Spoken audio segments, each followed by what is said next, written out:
ঢাকা দিল্লি আগের মতোই কাজ করছে। ভারতের সহযোগিতায় বাংলাদেশে চলমান প্রকল্পের কাজ চালু থাকবে। কোনো প্রকল্প স্থগিত হয়নি। কিছু প্রকল্পের ঠিকাদার ভারতে চলে গেলেও দ্রুত ফিরে এসে কাজ শুরু করবে। শুধু তাই নয়, বিজ্ঞান প্রযুক্তি সহ আরও বড় প্রকল্পে ঢাকার সঙ্গে কাজ করতে আগ্রহী নয়াদিল্লি। এমনটি জানালেন ঢাকায় নিযুক্ত ভারতীয় হাই কমিশনার প্রণয় কুমার ভার্মা। বাংলাদেশ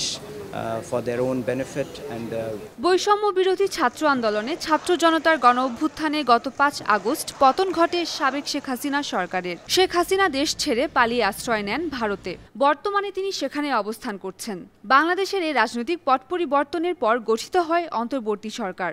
শেখ হাসিনার সরকারের সময় ঢাকা দিল্লির দ্বিপক্ষীয় সম্পর্ক ছিল খুবই মজবুত। ভারতের সহযোগিতায় বাংলাদেশে বেশ কয়েকটি বড় ধরনের প্রজেক্ট চলমান রয়েছে। তবে শেখ হাসিনার সরকারের পতনের পর গুঞ্জন ওঠে অন্তর্বর্তী সরকারের সঙ্গে ভারতের সম্পর্কে হয়তো অবনতি হতে পারে, স্থগিত বা বন্ধ হয়ে যেতে পারে ভারতের সহযোগিতায় বাস্তবায়নের পথে থাকা বাংলাদেশের বড় প্রকল্পগুলো। তবে সব গুঞ্জনের অবসান ঘটিয়ে ঢাকায় নিযুক্ত ভারতের হাই কমিশনার জানালেন, চলমান প্রকল্পগুলো কোনোটাই বন্ধ হয়নি। বিজ্ঞান প্রযুক্তি সহ আরো বড় বড় প্রকল্পে ঢাকার সঙ্গে কাজ করতে আগ্রহী নয়াদিল্লি।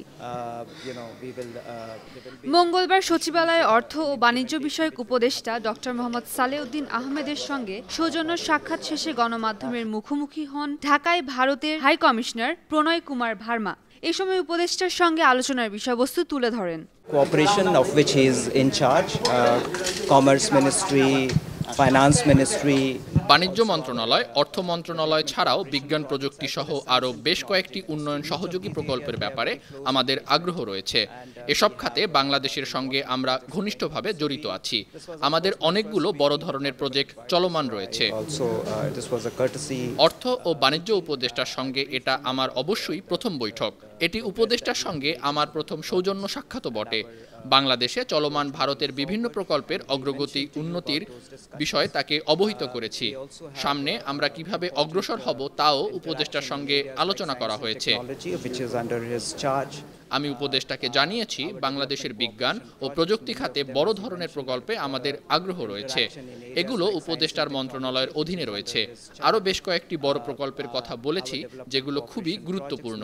এসব প্রকল্প বাংলাদেশের নিজের জন্য খুবই লাভজনক এবং আমরা আনন্দিত এসব প্রকল্প বাস্তবায়নে কাজ করছি। পারস্পরিক সহযোগিতার ভিত্তিতে এসব প্রকল্প যাতে বাস্তবায়ন করা যায় তার উপায় নিয়ে আলোচনা হয়েছে। আমাদের লক্ষ্য এসব প্রকল্পের বাস্তবায়ন দ্রুত এগিয়ে নিয়ে যাওয়া। এটি আমাদের ইতিবাচক ও গঠনমূলক প্রয়াস।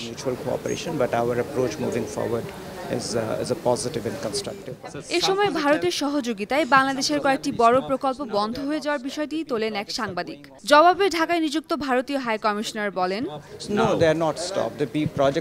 না, কোনো প্রকল্পই বন্ধ হয়ে যায়নি। বড় প্রকল্পগুলো চলমান রয়েছে। আমরা যেমনটি বলেছি, প্রকল্পগুলো খুবই গুরুত্বপূর্ণ। এগুলোর বিভিন্ন সাইট রয়েছে। ঠিকাদাররা ছুটিতে ভারতে গেছে। তারা ফিরে আসলেই প্রকল্পের বিভিন্ন সাইটের কাজ শুরু হবে। ডক্টর ইউনূসের নেতৃত্বাধীন অন্তর্বর্তী সরকারের সঙ্গে ভারত সরকারের সম্পর্ককে কিভাবে দেখছেন? সাংবাদিকদের এমন প্রশ্নের জবাবে তিনি বলেন, আমরা অন্তর্বর্তী সরকারের সঙ্গে জড়িত, খুবই ঘনিষ্ঠভাবে জড়িত। অর্থ ও বাণিজ্য উপদেষ্টার সঙ্গে আমার এই সাক্ষাৎ তা প্রমাণ করে।